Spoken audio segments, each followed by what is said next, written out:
ಹರೇಶು ಸರ್ವದಾ ನಾರಾಯಣಾಯ ಪರಿಪೂರ್ಣ ಗುಣಾರ್ಣವಾಯ ವಿಶ್ವೋದಯ ಸ್ಥಿತಿರಯೋ ನೀತಿ ಪ್ರದಾಯ ಜ್ಞಾನಪ್ರದಾಯ ವಿಬುಧಾಸುರ ಸೌಖ್ಯ ದುಃಖ ಗೋವಿಂದ ಸತ್ಕಾರಣಾಯ ವಿದತಾಯ ನಮೋ ನಮಸ್ತೆ ಅಪಾದಮು ಗುಣಾಂ ಆಕೃತಿಂ ಸ್ಮರೆ ತೇನ ವಿಘ್ನಾ ಪ್ರಣಶ್ಯಂತಿ ಸಿದ್ಧ್ಯಂತಿ ಚ ಮನೋರಥಾಃ ಹರಿ ಓಂ ಹರಿ ಓಂ ಹರಿ ಓಂ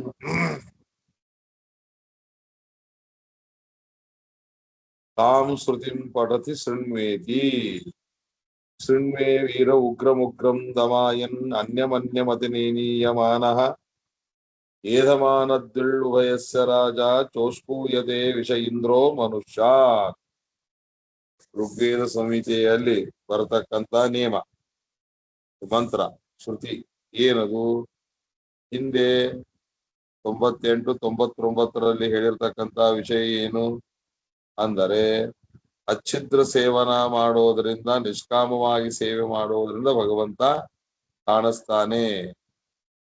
ಆದ್ದರಿಂದ ಈ ನೇಮ ಹರೇಹೆ ಯಸ್ಮಾನ್ ನೋಲಂಗೆ ಯಾರು ಈ ನೇಮವನ್ನು ಮೀರಿ ಮಾಡ್ಲಿಕ್ಕೆ ಸಾಧ್ಯವಿಲ್ಲ.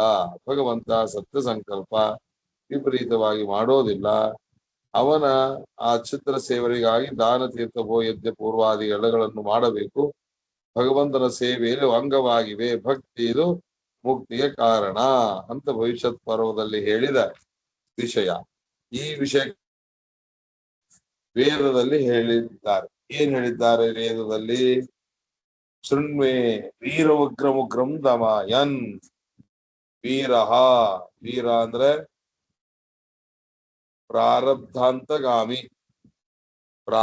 ಪ್ರಾರಂಭ ಮಾಡಿದ ಕೆಲಸವನ್ನ ಅಂತ ಕೊನೆಯವರೆಗೂ ಮಾಡುವ ಶಕ್ತಿ ಯಾರಿಗಿದೆ ಅವನಿಗೆ ವೀರ ಅಂತ ಅನ್ಬೇಕು. ಹಿಡಿದ ತಕ್ಷಣ ಮಾಡೋದು ಮತ್ ಬ್ಯಾಸರ ಬಂತ ಬಿಟ್ಟು ಬಂದ್ಬಿಡೋದು, ನಮಗೇನು ಪೂರ್ಣ ಮಾಡ್ಲಿಕ್ಕಾಗಲ್ರಿ ನೀವೇ ಮಾಡ್ಕೋರಿ ಅಂದ್ರೆ ಅವ ವೀರ ಅಲ್ಲ. ಅದೆಷ್ಟೇ ಶ್ರಮ ಆಗ್ಲಿ, ಎಷ್ಟೇ ಕಷ್ಟ ಆಗ್ಲಿ, ಪ್ರಾರಂಭ ಮಾಡಿದ ಕೆಲಸ ಅದು ಕೊನೆಯವರೆಗೆ ಮಾಡಿದರೆ ಅವನು ವೀರ. ಅಂತಹ ವೀರ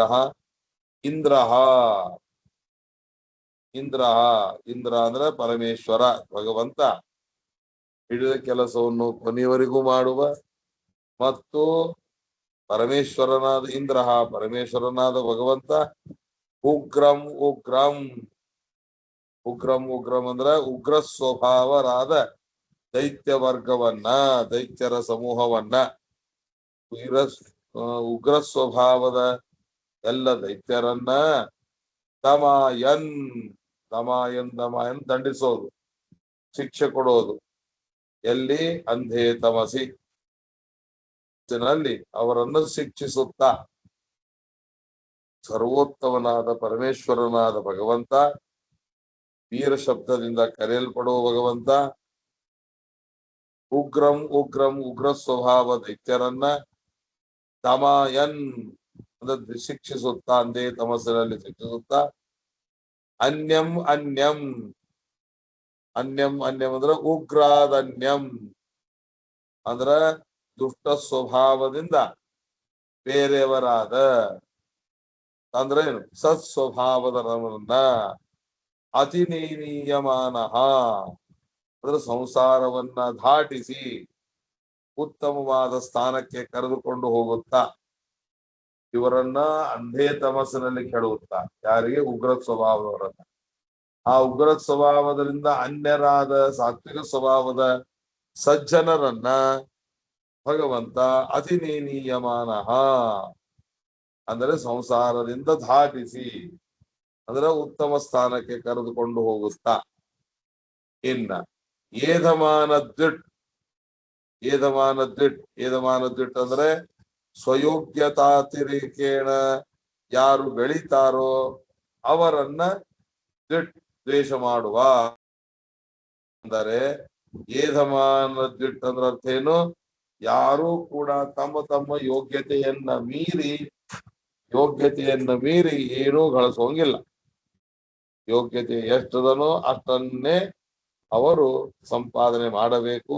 ಅದಕ್ಕಿಂತ ಹೆಚ್ಚಿಂದ ಏನಾದ್ರು ಆದ್ರ ಅದನ್ನ ಭಗವಂತ ಶಿಕ್ಷಿಸುತ್ತಾನೆ. ಅದಕ್ಕೆ ಮಾಂಡವ್ಯ ಋಷಿಗಳ ಕಥೆಯನ್ನು ನಿನ್ನೆ ಹೇಳಿದೆ ನಾನು. ಅದು ಹೇಳಿದ ಕಥೆ. ಅದಕ್ಕೆ ಇದು ವೇದ ಮಂತ್ರದಲ್ಲಿ ಪ್ರಮಾಣ. ವೇದ ಮಂತ್ರದಲ್ಲಿ ಹೇಳಿದ್ದಾರೆ ಏದಮಾನ ದಿಟ್ ಅಂತ ಹೇಳಿದ್ದಾರೆ. ಏದಮಾನ ದಿಟ್ ಅಂದ್ರೆ ಯಾರು ತಮ್ಮ ಯೋಗ್ಯತೆಯನ್ನು ಮೀರಿ ಹೆಚ್ಚಿನದನ್ನ ಸಂಪಾದನೆ ಮಾಡ್ತಾರೋ ಅವರನ್ನ ಭಗವಂತ ಅದನ್ನ ಕಟ್ ಮಾಡ್ತಾನೆ ಅಂತ ಶ್ರೂಯತೆ ಕೇಳಿ ಬಂದಿದೆ. ಅಷ್ಟೇ ಅಲ್ಲ, ಉಭಯಸ್ಯ ರಾಜ, ಭಗವಂತ ಉಭಯಸ್ಯ ರಾಜ. ಉಭಯಸ್ಯ ಅಂದ್ರೆ ದೇವ ಮತ್ತು ಅಸುರ ಇವರ ಗುಂಪಿಗೆ ಭಗವಂತ ಅಧಿಪತಿ ಆಗಿದ್ದಾನೆ. ಮತ್ತು ವಿಷಃ, ವಿಷಃ ಅಂದ್ರೆ ಪ್ರಜಾರೂಪಾನ್ ಮನುಷ್ಯಾನ್ ಅಂತ ಅರ್ಥ. ಅವರನ್ನು ಕೂಡ ಉಭಯಸ್ಯ ರಾಜ ಮತ್ತು ವಿಷಃ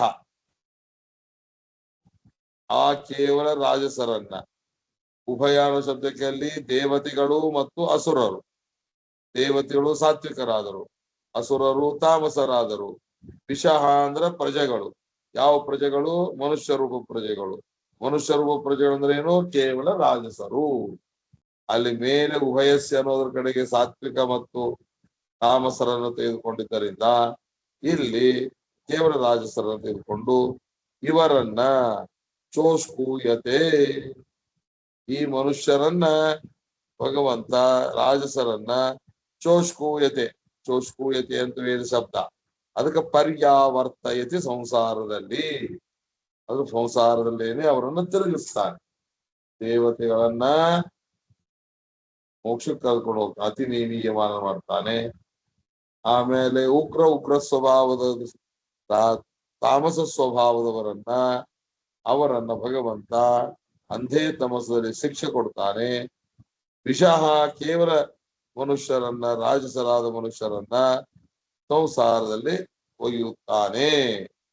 ಹಿಂದೆ ಇದೆಲ್ಲ ಬಂದದ್ದು, ಬಂದದ್ದನ್ನು ಈ ವೇದ ಮಂತ್ರದಲ್ಲಿ ಹೇಳಿದ್ದಾರೆ.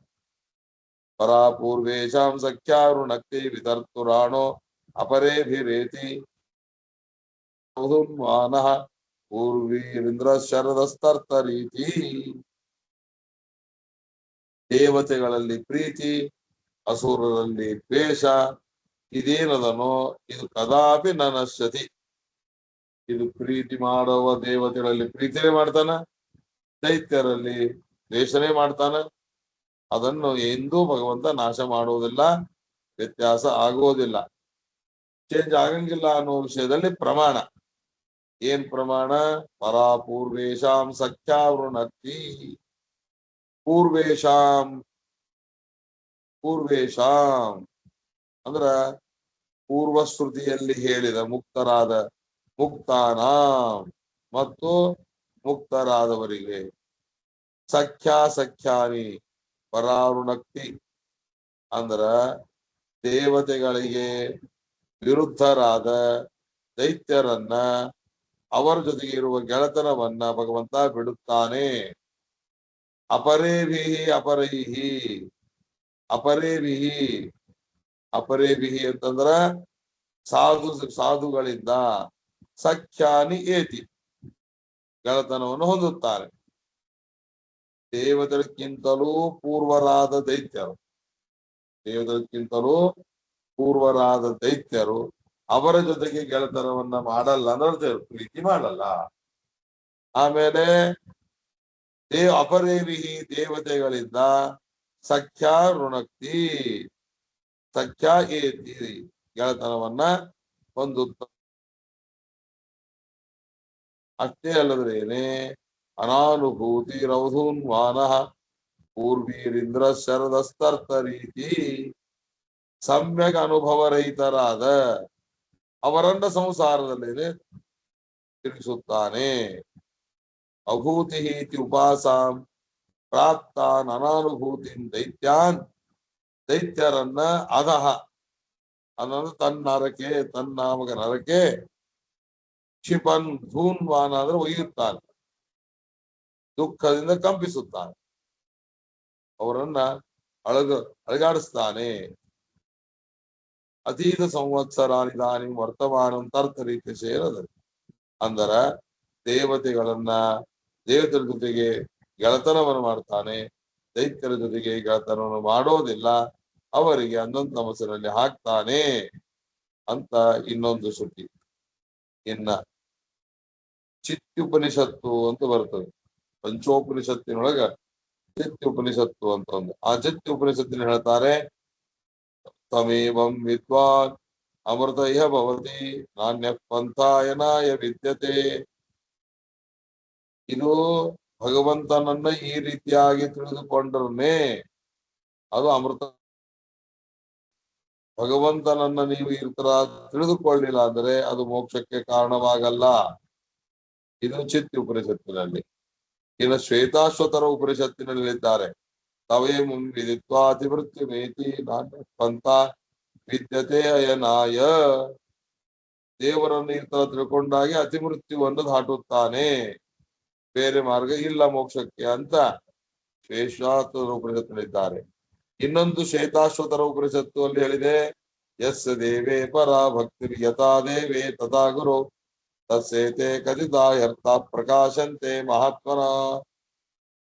ಯಾರು ದೇವತೆಯಲ್ಲಿ ಭಕ್ತಿಯನ್ನು ಮಾಡ್ತಾರೋ, ಯಥಾ ದೇವೇ ತಥಾ ಗುರು, ಗುರುಗಳ ಯೋಗ್ಯತಾನುಸಾರವಾಗಿ ಗುರುಗಳಲ್ಲಿ ಭಗವಂತನ ಬಲ್ಲಿ ಮಾಡುವ ಭಕ್ತಿಯನ್ನ ಗುರುಗಳ ತಥಾ ಗುರು, ದೇವರಲ್ಲಿ ಯಾವ ರೀತಿಯಾಗಿ ಭಕ್ತಿ ಮಾಡ್ತಾನೋ ಅದ್ರ ಅರ್ಥ ಏನು? ದೇವರಲ್ಲಿ ಯಾವ ತರ ಭಕ್ತಿ ಮಾಡ್ತಾನಂದ್ರೆ ದೇವರು ಸರ್ವೋತ್ತಮ, ಎಲ್ಲರಿಗಿಂತಲೂ ಉತ್ತಮ, ಭಾರಿ ದೊಡ್ಡವ ಅಂತ ತಿಳಿದುಕೊಂಡು ದೇವರಲ್ಲಿ ಭಕ್ತಿಯನ್ನ ಮಾಡುವಂತೆ ಗುರುಗಳಲ್ಲಿಯೂ ಹಂಗೆ ಮಾಡ್ಬೇಕಂದ್ರೆ ಅರ್ಥ ಏನು? ದೇವರ ಯೋಗ್ಯತೆಯನ್ನು ನೋಡಿಕೊಂಡು ದೇವರಲ್ಲಿ ಭಕ್ತಿ ಮಾಡುವಂತೆ. ದೇವರ ಯೋಗ್ಯತೆ ಅಂತದ್ದು ಸರ್ವ ಭಕ್ತಿ. ಅದೇ ರೀತಿಯಾಗಿದ್ರೆ ಗುರುಗಳಲ್ಲಿಯೂ ಅವರ ಯೋಗ್ಯತಾನುಸಾರವಾಗಿ ಅವರಲ್ಲಿ ಭಕ್ತಿ ಮಾಡಬೇಕು. ದೇವರಲ್ಲಿ ಸರ್ವೋತ್ಕೃಷ್ಟವಾದ ಭಕ್ತಿ ಯಥಾ ಯೋಗ್ಯತಾನುಸಾರೇಣ ದೇವತೆಗಳಲ್ಲಿನೋ ಹಾಗೆ. ತಥಾ ಶಬ್ದ ಸಮುಚ್ಚಯ, ಯಥಾ ತಥಾ ಶಬ್ದ ಆವರ್ತನಿ ಗುರು ಶುಚ ಯೋಗ್ಯತಾನುಸಾರೇಣ ಯಸ್ಯ ಭಕ್ತಿರಾಸ್ತಿ. ಗುರುಗಳಲ್ಲಿಯೂ ಕೂಡ ಅವರ ಯೋಗ್ಯತಾನುಸಾರವಾಗಿ ಭಕ್ತಿಯನ್ನ ಮಾಡಬೇಕು. ಯಾರು ಈ ರೀತಿಯಾಗಿ ದೇವರಲ್ಲಿ ಉತ್ಕೃಷ್ಟವಾದ ಭಕ್ತಿಯನ್ನ ಮಾಡುವಂತೆ ಗುರುಗಳಲ್ಲಿಯೂ ಕೂಡ ಭಕ್ತಿಯನ್ನು ಮಾಡ್ತಾರೋ, ಗುರುಗಳ ಯೋಗ್ಯತಾನುಸಾರವಾಗಿ ಅವರಿಗೆ ಭಗವಂತ ಅನುಗ್ರಹವನ್ನು ಮಾಡ್ತಾನೆ. ಅವರಿಗೇನೆ ದೇವರು ಒಲಿತಾನೆ. ಅವರಿಗೇನೆ ಅಕಥಿತ ಅರ್ಥಾಹ ಪ್ರಕಾಶಂತೆ. ಅವರಿಗೆ ಅಕಥಿತ ಅರ್ಥ.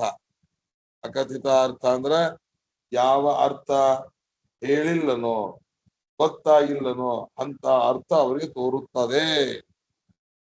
ನೋಡ್ರಿ, ತಸ್ಯ ಏತೆ ಅಕಥಿತಾಹ ಅರ್ಥಾಹ ಪ್ರಕಾಶಂತೆ. ಅವರಿಗೆ ಗೊತ್ತಿಲ್ಲದ, ಹೇಳದೇ ಇದ್ದ, ಗುರು ಮುಖದಿಂದ ಗೊತ್ತಾಗಿಲ್ಲ, ಆದ್ರೆ ದೇವರಲ್ಲಿ ಭಕ್ತಿ ಮಾಡುತ್ತಾನೆ, ಆಗ ಅವನಿಗೆ ಗೊತ್ತಾಗದೆ ಇದ್ದ ವಿಷಯ ಗೊತ್ತಾಗ್ತದೆ. ಯಾಕ? ಗುರುಗಳಲ್ಲೂ ಭಕ್ತಿ ಮಾಡಿದ್ದರಿಂದ. ಆದ್ದರಿಂದ ಗುರುಗಳಲ್ಲಿ ಭಕ್ತಿ ಅವಶ್ಯವಾಗಿ ಮಾಡಬೇಕು. ಭಕ್ತ್ಯರ್ಥ ನಿಖಿಲಾನ್ನೇವ ಭಕ್ತಿರ್ಮೋಕ್ಷಾಯ ಕೇವಲ ಮುಕ್ತಾನಪಿ ಭಕ್ತಿರ್ಹಿ ನಿತ್ಯಾನಂದ ಸ್ವರೂಪಿಣಿ. ಬಹಳ ಮಹತ್ವದ್ದು. ಭಕ್ತ್ಯರ್ಥಾನಿ ಅಖಿಲಾನ್ನೇವ. ಏನು ಮಾಡ್ತೀರಿ? ಊಟನೇ ಮಾಡ್ರಿ, ಬಟ್ಟಿನೇ ಹಾಕೋರಿ, ಏನೇ ಕೆಲಸ ಮಾಡ್ರಿ, ಅದು ಮಾಡಿದಾಗ ಅದು ಭಕ್ತಿಗೆ ಅನುಕೂಲ ಆಗ್ಬೇಕು. ಅದರಿಂದ ಭಕ್ತಿ ಬರಬೇಕು ಅಂದ್ರ ಅದೆಲ್ಲ ಸಾರ್ಥಕ. ದಾನಾದಿ ಹಿಂದೆ ಹೇಳಿದ್ರಲ್ಲ, ನಿನ್ನಿನ ಪಾಠದಲ್ಲಿ ಬಂತು. ಏನ್ ಜ್ಞಾನ ಬಂತು? ದಾನ ತೀರ್ಥ ತಪೋ ಯಜ್ಞ ಪೂರ್ವ ಸರ್ವೇಪಿ ಸರ್ವದಾ. ದಾನ ತೀರ್ಥಪೋ ಯಜ್ಞ ಪೂರ್ವ ಸರ್ವೇಪಿ ಸರ್ವದಾ ಅಂಗಾನಿ ಹರಿಸೇವಾಯಾಮ್ ಅಂತ. ಭಗವಂತನ ಸೇವೆಗೆ ಇದೆಲ್ಲ ಅಂಗಗಳು. ಅದು ಭಕ್ತಿಗೆ ಬರ್ತದೆ. ಅದು ಭಕ್ತ್ಯರ್ಥಾನಿ ಅಖಿಲಾನಿ. ಯಾಕೆ ಹೂವಿನ ಅಲಂಕಾರ ಮಾಡಬೇಕು? ಯಾಕೆ ಇಟ್ಟು 1000 ಲೀಟರ್ ಜೇನುತುಪ್ಪದ ಅಭಿಷೇಕ ಮಾಡ್ಬೇಕ್ರಿ? ಎಲ್ಲಾರು ಒಂದಿಬ್ರು ಯಾರೋ ಪ್ರಶ್ನೆ ಮಾಡಿದ್ರು ನನಗೆ, ಹೇಳಿನವ್ರಿಗೆ ಅವ್ರು, ಏನ್ರಿ ಆಚಾರ 4 ಲಕ್ಷ ರೂಪಾಯಿ ಖರ್ಚು ಮಾಡಿ ಜೇನುತುಪ್ಪ ತಂದು ಏನ್ ಅಂತಾಪುರಿ ಮಾಡ್ಬೇಕಾಯ್ತು. ಆ 4 ಲಕ್ಷ ರೂಪಾಯಿ ಖರ್ಚಾದದ್ದು ಮುಖ್ಯ ಅಲ್ಲ. 1000 ಲೀಟರ್ ಜೇನುತುಪ್ಪ ಅಭಿಷೇಕ ಮಾಡುವಾಗ ನಿಮಗೊಂದೇನು ಭಕ್ತಿ ಬಂತಲ್ಲ.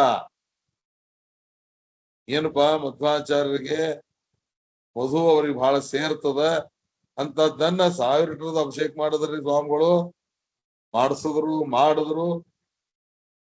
ಅದೇನದಲ್ಲ ಅದು ಭಕ್ತ್ಯರ್ಥಾನೆ, ಭಕ್ತಿಯ ಉದ್ರೇಕಕ್ಕೆ ಕಾರಣ ಆಗ್ತದೆ. ಅಂದ್ರ ಆ ವೈಭವ, ನಾನಾ ತರದ ಅಲಂಕಾರ, ನಾನಾ ತರದ ವೈಭವ, ನಾನಾ ತರದ ಡೆಕೋರೇಷನ್, ಪಟಾಕ್ಷಿ ಹಾರಿಸೋದಾಗ್ಲಿ, ಮೆರವಣಿಗೆ ಮಾಡೋದಾಗ್ಲಿ, ದೀಪ ಹಾಕೋದಾಗ್ಲಿ, ಅವು ಎಲ್ಲವೂ ಕೂಡ ಭಕ್ತ್ಯರ್ಥಾನಿ. ಏನೇ ಮಾಡಿದ್ರೆ ಅದು ಭಕ್ತಿ ಕಾರಣ ಆಗುತ್ತೆ. ಈಗ ನೀವೇ ಹೇಳಿದ್ರಿಲ್ಲ, ಎಲ್ಲಾರು ಏನ್ರಿ ಆಚಾರ 5 ತಾಸು ನಾವು ಕುಡ್ತಿದ್ದೆ ಗೊತ್ತಾಗ್ಲಿ ನಮಗ. ನಿಮ್ಗ ಅಲ್ಲಿ ಜೇನುತುಪ್ಪದ ಅಭಿಷೇಕ ಇದ್ದಿದ್ದಿಲ್ಲ, ಮಂಟಪ ಇದ್ದಿಲ್ಲ ಅಂದ್ರ, ರಾಮದೇವ್ರ ಪೂಜೆ ಸ್ವಾಮಿಗಳು ರಾಮದೇವ್ರ ಪೀಠ ತಂದು ಕುಡ್ತಿದ್ದಿಲ್ಲ ಅಂದ್ರ, ರಾಮದೇವ್ರು ಕುಡ್ತಿದ್ದಿಲ್ಲ ಅಂದ್ರ, ಅಲ್ಲೆಲ್ಲಾ ಡೆಕೋರೇಷನ್ ಮಾಡಿ ಅಲಂಕಾರ ಮಾಡಿದ್ದಿಲ್ಲ ಅಂದ್ರ ಬರ್ತಿತ್ತ ಭಕ್ತಿ? ಕೂಡ್ಲಿಕ್ಕೆ ಆಗ್ತಿತ್ತ?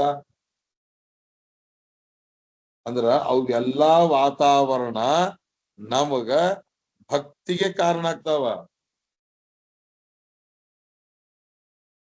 ಏನ್ರಿ ಅಂತ ಬರೀ ಶಾಟಿ ಹಚ್ಕೊಳ್ಳೋದಿತ್ರಿ? ಶಾಟಿ ಹಚ್ಕೊಂಡಾಗ ಅದೊಂದು ಉತ್ಸಾಹ ಬೇರೆ ಬಂತು, ಅದೊಂದು ನಿಮ್ಮ ಭಕ್ತಿಗೆ ಕಾರಣ ಆಯ್ತು. ಅದನ್ನು ಏನು ಮಾಡ್ತೀವಿ ನೋಡ್ರಿ, ಅದೆಲ್ಲ ಭಕ್ತಿ ಕಾರಣ ಆಗ್ಬೇಕು. ಅದೆಲ್ಲ ವಾತಾವರಣ ಕ್ರಿಯೇಟ್ ಆಯ್ತು ಅಂದ್ರ ಭಕ್ತಿ ತಾನಾಗೆ ಬರ್ತದ.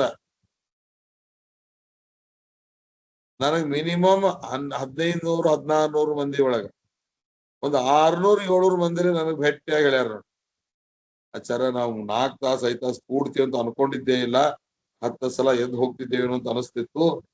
ಆದ್ರ ಸ್ವಾಮಿಗಳು ಬಂದು ಕುಳಿತ ಮ್ಯಾಲ ಅವ್ರು ಎದ್ದು ನಿಂತ ಆ ಕಡೆ ಹೋಗೋತನ ನಮ್ ಜಾಗ ಬಿಟ್ಟು ಹೇಳ್ಬೇಕಂತ ಅನ್ಸಿಲ್ಲ ನೋಡ್ರಿ. ಬ್ಯಾಸರು ಬಂದಿಲ್ಲ, ಬಾತ್ರೂಮ್ ಬಂದಿಲ್ಲ, ತಿನ್ಬೇಕಂತ ಅನ್ಸಿಲ್ಲ, ನೀರ್ ಕುಡಿಬೇಕಂತ ಅನ್ಸಿಲ್ಲ. ಹೆಂಗ್ ಕುಡ್ತೀವಿ ಗೊತ್ತಲ್ರಿ ಆಚಾರ, ಬಹಳ ದೊಡ್ಡದು. ಸ್ವಾಮಿ ಮಾಡ್ಸ್ಯಾನ, ದೇವ್ರು ಮಾಡ್ಸ್ಯಾನ, ಪ್ರಶ್ನೆ ಇಲ್ಲ. ಅಂದ್ರ ಯಾಕೆ ನಾನು ಇದೆಲ್ಲ ಹೇಳದಂದ್ರ ಇವ್ ಎಲ್ಲನೂ ಬೇಕು. ಎದಕ್ಕ? ಭಕ್ತ್ಯರ್ಥಾನಿ. ಅವ್ ಎಲ್ಲಾನು ಊದಿಸೋದು ಬೇಕ್ರಿ, ಬಾರಿಸೋದು ಬೇಕು, ಹೂವಿನ ಅಲಂಕಾರ ಬೇಕು. ಇವೆಲ್ಲಾನು ನಮಗ ಭಕ್ತಿ ಕಾರಣ ಆಗ್ತಾವ. ಆ ಭಕ್ತಿ ಮೋಕ್ಷಾಯ, ಮೋಕ್ಷಕಿನ ನೂರಾರು ಕಾರ್ಯಕ್ರಮಗಳು ಭಕ್ತಿಗೆ ಕಾರಣ, ಭಕ್ತಿ ಮೋಕ್ಷಕ್ಕೆ ಕಾರಣ, ಭಕ್ತಿ ಮೋಕ್ಷಕ್ಕೆ ಕಾರಣ. ತೋರಿಸೋದು ನೋಡಿ, ಜೇನುತುಪ್ಪದ ಅಭಿಷೇಕದ ಫೋಟೋ ತೋರಿಸ್ತಾ ಇದ್ದಾರೆ ಅವತ್ತಿನ ಕಾರ್ಯಕ್ರಮದಲ್ಲಿ. ಅಂದ್ರ ಕಟ್ಟಿಯಾಗಿ ಕಟ್ಟಿದ್ರೆ ಚರ, ಕಟ್ಟಿಯಾಗಿ ಕಟ್ಟಿದ್ರಿ, ಕಟ್ಟಿದ ಮೇಲೆ ಅವತ್ತು ನೋಡಿ ಹೋದ್ರು 106 ಮಂದಿ ಬಂದು ಹೇಳೋದ್ರು, ಆಚಾರ ನಾವ್ ಯಾಲ್ಲಿ ನಿಂತರು ನಮ್ ದೇವ್ರ ದರ್ಶನ ಆಗ್ತಿತ್ರಿ ಅಂತ. ಅವ್ರಿಗೆ ದೇವ್ರ ದರ್ಶನ ಆದಕ್ಕೆ ಸಂತೋಷ ಆಯ್ತು, ಸಂತೋಷ ಆದಕ್ಕೆ ಅವ್ರಿಗೊಂದು ಭಕ್ತಿ ಬಂತು. ಹಾಗಾದ್ರೆ ಅದು ಭಕ್ತಿ ಕಾರಣ ಆಯ್ತು. ಏನೇನು ಮಾಡುತ್ತೇವೆಯೋ ಅದೆಲ್ಲ ಭಕ್ತಿ ಕಾರಣ ಆಗುತ್ತೆ. ಅಖಿಲಾನಿ, ನೀವು ಊಟ ಮಾಡೋದು ಕೂಡ ಭಕ್ತಿ ಕಾರಣ ಆಗ್ತದ್ರಿ. ದೇವ್ರಿಗೆ ನಿವೇದನೆ ಯಾಕೆ ಅಂತವ್ರಿ ಮಾಡೋಕ್ರಿ? ಏನು ದೇವ್ರ ತಿಂತಾನೇನು ಅಂತ ಅನ್ಕೋತ ಏನೂ ಇಡದೆ ಇದ್ರು ನೋಡಿ, ಅದು ನೈವೇದ್ಯಕ್ಕೆ ಮಾತು ಬರಲ್ಲ. ಅದು 10 ಪದಾರ್ಥಗಳನ್ನ ಮಾಡಿ ದೇವರ ಮುಂದೆ ಇಟ್ಟು ಕೃಷ್ಣಾರ್ಪಣ ವಸ್ತು ಹೇಳಿ, ನಿನ್ನ ವಸ್ತು ನಿನಗೆ ಸಮರ್ಪ ಅಂತ ಹೇಳಿ ಮಾಡಿದರೆ ಅದೊಂದು ಭಕ್ತಿ ಕಾರಣ ಆಗ್ತದೆ. ಬಹಳ ಮಹತ್ವದಿರುವುದು. ಏನು ಮಾಡುತ್ತೇವೆಯೋ ಅದು ಭಕ್ತಿಗೆ ಕಾರಣವಾಗಬೇಕು. ಅದು ಭಕ್ತಿ ಮೋಕ್ಷಕ್ಕೆ ಕಾರಣವಾಗ್ತದೆ. ಆ ಭಕ್ತಿ ಮುಕ್ತಿಯೊಳಗ ಅದು ನಿತ್ಯಾನಂದ ಸ್ವರೂಪಿಣಿ. ನಮ್ಮ ಭಕ್ತಿನೂ ಕೂಡ ಮೋಕ್ಷದೊಳಗ ಆನಂದ ಸ್ವರೂಪದೊಳಗೆ ಇರ್ತದೆ. ಭಕ್ತಿ ಅಂದ್ರೇನು? ಹಿಂದೆ ಬಂದದ, ಹಿಂದ ಇಂದು ಬಂದದ ಮಹತ್ ವಿಜ್ಞಾನ ಪೂರ್ವಸ್ತು ಸುದೃಢ ಸರ್ವತೋಧಿಕ ನಯೋ ಭಕ್ತಿ ಪ್ರೋಕ್ತ ದಯಾ ಮುಕ್ತಿರ್ ನಚಾನ್ಯಥ ಅಂತ ಹಿಂದೆ ಬಂದದ. ಅದನ್ನೇ ಮತ್ತೆ ಹೇಳ್ತಾ ಜ್ಞಾನ ಪೂರ್ವ ಪರಸ್ನೇಹೋ ನಿತ್ಯೋ ಭಕ್ತಿ ರಿತೀರ್ಯತೆ ಇತ್ಯಾದಿ ವೇದ ವಚನಂ ಸಾಧನ ಪ್ರವಿಧಾಯಕಂ. ಜ್ಞಾನಪೂರ್ವಕವಾದ ಪರಸ್ನೇಹ, ಶ್ರೇಷ್ಠವಾದ ಸುದೃಢವಾದ ಏನು ಪ್ರೀತಿಯದನೋ ನಿತ್ಯದೊಳಗೂ ಮಾಡೋದನೋ ಅದೇ ಭಕ್ತಿ. ಜ್ಞಾನಪೂರ್ವ ಜ್ಞಾನಪೂರ್ವ ಪರಸ್ನೇಹ ಮಹಾತ್ಮ್ಯ ಜ್ಞಾನಪೂರ್ವಕವಾದ ಪರಹ ಸ್ತ್ರೀ ಪುತ್ರಾದಿಗಿಂತಲೂ ಶ್ರೇಷ್ಠವಾದ ಸ್ನೇಹ, ಸುದೃಢವಾದದ್ದು, ಗಟ್ಟಿಯಾದದ್ದು ಏನು ಅದನೋ ಇದಕ್ಕೆ ಭಕ್ತಿ ಅಂತ ಈ ರೀತಿ ಹೇಳುತ್ತಾರೆ. ಇತ್ಯಾದಿ ವೇದವಚನಂ, ಇದು ವೇದ ವಚನ. ಸಾಧನ ಪ್ರವಿಧಾಯಕಂ, ಇದು ಸಾಧನಗಳನ್ನ ಹೇಳಿಕೊಡ್ತಕ್ಕಂತಹ ವೇದವಾಕ್ಯಗಳು. ನಿಶೇಷ ಧರ್ಮಕರ್ತಾಪಿ ಅಭಕ್ತಸ್ತೆ ನರಕೆಯರೆ.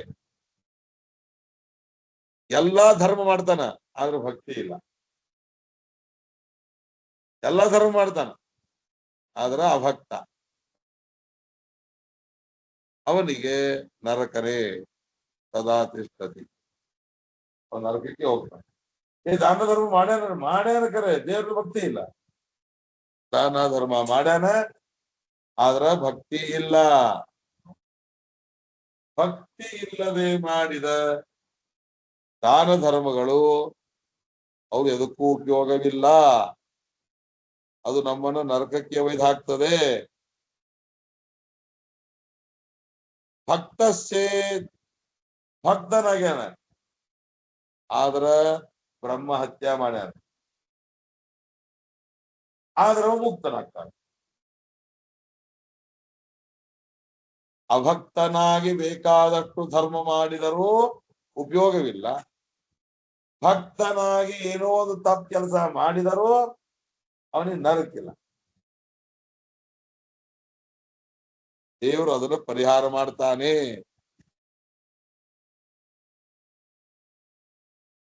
ಗೊತ್ತಾಯ್ತಾ? ದೇವರಲ್ಲಿ ಭಕ್ತಿ ಮಾಡದೆ ಏನೇನೇ ಮಾಡಿದರೂ ಕೂಡ ಅದಕ್ಕೇನು ನರಕಾದಿ ಅನರ್ಥಗಳೇ. ನರಕಾದಿಗಳಿಗೆ ಹೋಗುವ ಕೆಲಸ ಮಾಡ್ಲಿದ್ದಾನ ಆದ್ರೆ ದೇವರು ಭಕ್ತಿ ಇಲ್ಲ, ನರಕೋಗಲ್ಲ, ಅವನಿಗೆ ಮುಕ್ತಿ ಆಗ್ತದೆ. ಯಾಕೆ? ಧರ್ಮೋ ಭವತ್ಯ ಧರ್ಮೋಪಿ ಕೃತೋ ಭಕ್ತಿ ಸ್ತವಾಚ್ಯುತ ಪಾಪಂ ಭವತಿ ಧರ್ಮೋಪಿ ಯೋ ನ ಭಕ್ತಿ ಕೃತೋ ಹರೇ. ನೋಡ್ರಿ, ಅಚ್ಯುತ ಭಗವಂತ ತವ ಭಕ್ತೈ ಕೃತಃ ಧರ್ಮೋಪಿ, ಭಕ್ತನಾದವನು ಅಧರ್ಮ ಮಾಡಿದರೂ ಕೂಡ ಯಾವುದು ಬ್ರಹ್ಮ ಹತ್ಯಾದಿಗಳು ಅದು ಏನಾಗ್ತದ? ಧರ್ಮವಾಗುತ್ತದೆ. ಧರ್ಮೋಪಿ ಭವತಿ ಅಧರ್ಮೋ ಧರ್ಮೋ ಭವತಿ ಅಧರ್ಮೋಪಿ ಧರ್ಮೋ ಭವತಿ. ಅಧರ್ಮ ಮಾಡಿದ್ದರೂ ಕೂಡ, ಬ್ರಹ್ಮ ಹತ್ಯಾದಿ ಅಧರ್ಮ ಮಾಡಿದ್ದರೂ ಅದು ಧರ್ಮ ಆಗ್ತದೆ. ಯಾರು? ಹೇ ಅಚ್ಯುತ ತವ ಭಕ್ತೈ ಕೃತಃ, ನಿನ್ನ ಭಕ್ತ ಮಾಡಿದರೆ, ನಿನ್ನ ಭಕ್ತ ಮಾಡಿದರೆ ಅದು ಅಧರ್ಮವಾಗಿದ್ದರೂ ಕೂಡ ಅದು ಧರ್ಮನೇ.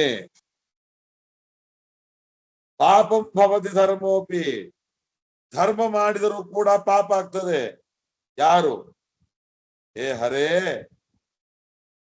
ಭಕ್ತೈ ನ ಕೃತಃ ನ ಭಕ್ತೈ, ಅವು ಭಕ್ತ ಅಲ್ಲ ಆದ್ರೂ ಧರ್ಮ ಮಾಡ್ಯಾರ, ಆದ್ರೂ ಅಧರ್ಮ.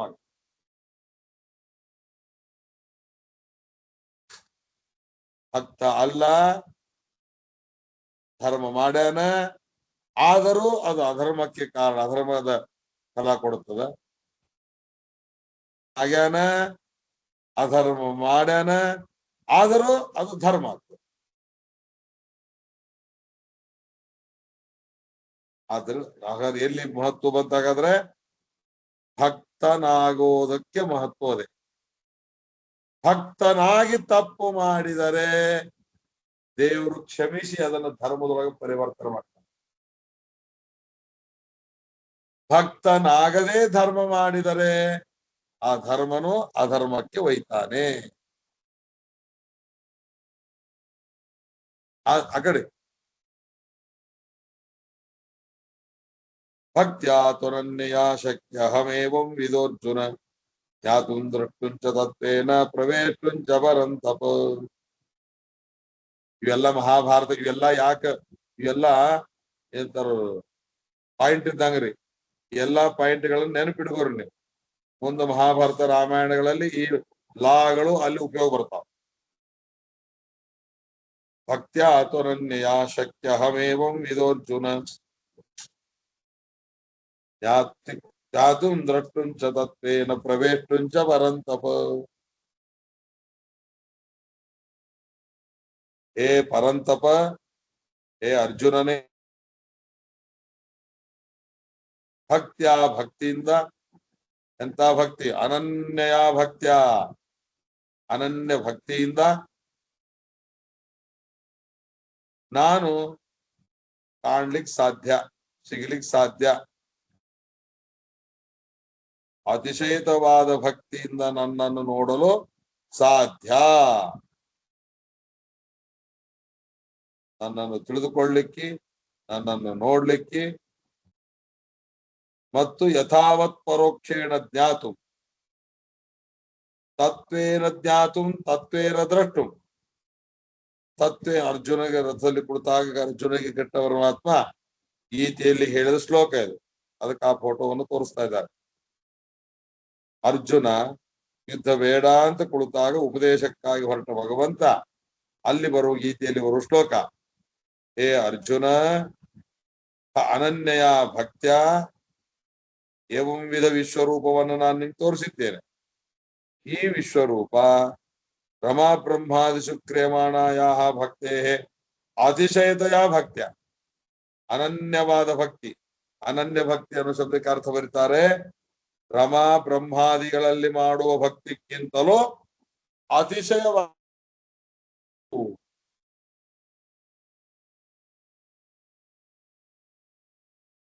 ಕ್ರಿಯಮಾಣಾಯ ಭಕ್ತೇ ಅತಿಶಯಿತೆಯ ಭಕ್ತ್ಯ ತತ್ವೇನ ದ್ರಷ್ಟುಂ ತತ್ವೇನ ಜ್ಞಾತುಂ ಚ. ತತ್ವೇನ ಅಂದ್ರೆ ಯಥಾವತ್ ಪರೋಕ್ಷೇಣ ತಿಳಿದುಕೊಳ್ಳುವುದಕ್ಕಾಗಿ, ದ್ರಷ್ಟುಂ ಅಂದ್ರೆ ಅಪರೋಕ್ಷೇಣ ಕಾಣುವುದಕ್ಕಾಗಿ, ಮುಕ್ತೋ ಪ್ರವೇಷ್ಟುಂ ಶಕ್ಯ, ಮುಕ್ತಿ ಒಳಗೆ ಪ್ರವೇಶ ಮಾಡ್ಲಿಕ್ಕೆ ಸಾಧ್ಯವಾಗುತ್ತದೆ. ತತ್ವ ಅನ್ನೋ ಶಬ್ದದಿಂದ ಎರಡೂ ಕಡೆಗೆ, ಮೂರಕ್ಕೂ ತತ್ವೇನ ಪ್ರವೇಷ್ಟುಂ ತತ್ವೇನ ದ್ರಷ್ಟುಂ ತತ್ವೇನ ಜ್ಞಾತುಂ. ಒಂದ್ ಕಡೆಗೆ ತತ್ವೇನ ಅನ್ನೋ ಶಬ್ದಕ್ಕೆ ಯಥಾವತ್ ಪರೋಕ್ಷೇಣ ತಿಳಿದುಕೊಳ್ಳುವುದಕ್ಕಾಗಿ, ದ್ರಷ್ಟು ಅಂದ್ರೆ ಅಪರೋಕ್ಷೇಣ ಕಾಣುವುದಕ್ಕಾಗಿ, ಪ್ರವೇಷ್ಟು ತತ್ವೇನ ಪ್ರವೇಷ್ಟು ಅಂದ್ರೆ ಮುಕ್ತಿ ಒಳಗೆ ಪ್ರವೇಶ ಮಾಡುವುದಕ್ಕಾಗಿ ಶಕ್ಯ. ಆದ್ದರಿಂದ ಭಕ್ತಿ ಇದು ಬಹಳ ಮಹತ್ವದ್ದು. ಅದು ರಮಾ ಬ್ರಹ್ಮಾದಿಗಳಲ್ಲಿ ಮಾಡುವ ಭಕ್ತಿಗಿಂತಲೂ ಅತಿಶಯಿತವಾದ ಭಕ್ತಿ ಇರಬೇಕು. ಅಂದಾಗ ಮಾತ್ರ ನಾನು ಸಿಗ್ತೇನೆ.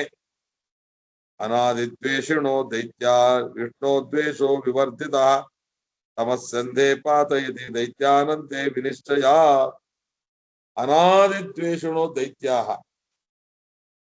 ಮೊದಲಿಂದಲೂ ಅವರು ದ್ವೇಷವನ್ನು ಮಾಡ್ಕೋತೇ ಬಂದವರು ಅನಾದಿ ಕಾಲದಿಂದ ವಿಷ್ಣುವಿನಲ್ಲಿ. ಅವರ ದ್ವೇಷ ವಿವರ್ಧಿತ, ಬೆಳಕೋತ ಹೋಗ್ತದೆ, ಹೆಚ್ಚಾಕೋತ ಹೋಗ್ತದೆ. ಕೊನೆಗೆ ಅಂಧೇ ತಮಸಿ ಪಾತೈತಿ, ಅಂತ್ಯಕಾಲದಲ್ಲಿ ದೈತ್ಯರನ್ನ ವಿನಶ್ಚಯ ದಿಶ್ಚಯೇನ ಅಂಧೇ ತಮಸಿ ಪಾತಯತಿ.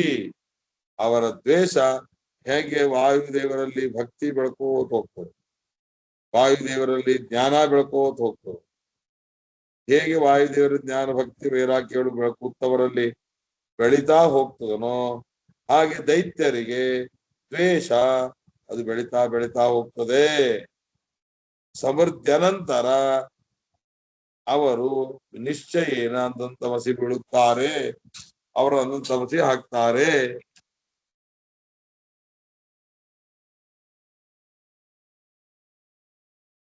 ಬಹಳ ಟಿಪ್ಪಣಿ ಬರೆದಿದ್ದಾರೆ ಈ ಶ್ಲೋಕಗಳಿಗೆಲ್ಲ. ಒಂದೇ ಶ್ಲೋಕಕ್ಕೆ ಬಹಳ ಟಿಪ್ಪಣಿ ಇದೆ.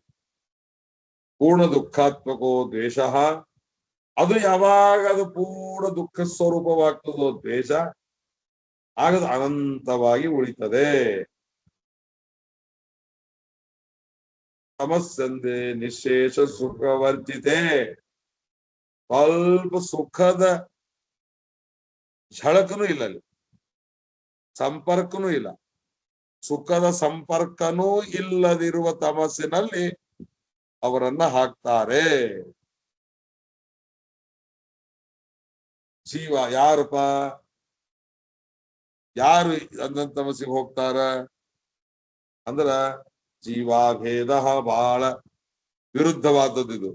ಏನು ತಿಳ್ಕೊಳ್ಳೋದ್ರಿಂದ ಮೋಕ್ಷಕ್ಕೆ ಹೋಗ್ತಾರ ಅನ್ನೋದನ್ನು ಹೇಳಿದರು. ವಿರುದ್ಧವಾಗಿ ಏನು ತಿಳ್ಕೊಂಡ್ರೆ ಅಂದಂತ ತಮಸ್ಸಿಗೆ ಹೋಗ್ತಾರ ಅನ್ನೋದನ್ನ ಹೇಳ್ತಾರೆ. ಜೀವಾಭೇದ, ಜೀವರಿಂದ ಭಗವಂತ ಭಿನ್ನನಾಗಿದ್ದಾನೆ ತಿಳ್ಕೊಂಡ್ರೆ. ನಿರ್ಗುಣತ್ವಂ, ದೇವರಲ್ಲಿ ಗುಣಗಳೇ ಇಲ್ಲ ಅಂತ ತಿಳಿದುಕೊಂಡ್ರೆ. ಅಪೂರ್ಣ ಗುಣತ, ಅವರೇ ಪೂರ್ಣ ಇಲ್ಲ, ಅಪೂರ್ಣವಾದ ಗುಣಗಳಿವೆ ಅಂತ ತಿಳ್ಕೊಳ್ಳುದ್ರ. ಸಾಮ್ಯಾಧಿಕ್ಯ, ದೇವರಿಗೆ ಸಮಾನರಿದ್ದಾರೆ, ದೇವರಿಗಿಂತಲೂ ದೊಡ್ಡವರಿದ್ದಾರೆ ಅಂತ ತಿಳಿದುಕೊಂಡರೆ. ಅನ್ಯೇಷಾಂ, ಬೇರೆಯವರು. ತದನ್ಯೇಷಾಂ, ಭಗವಂತನನ್ನು ಬಿಟ್ಟು ಬೇರೆಯವರಿಗೆ, ಬ್ರಹ್ಮಾದಿಗಳಿಗೆ ಸಾಮ್ಯವನ್ನು ಹೇಳೋದು ಅಥವಾ ಬ್ರಹ್ಮ ಹೇಳೋದು. ಮತ್ತು ಭೇದಸ್ತದ್ಗತ ಏವಚ,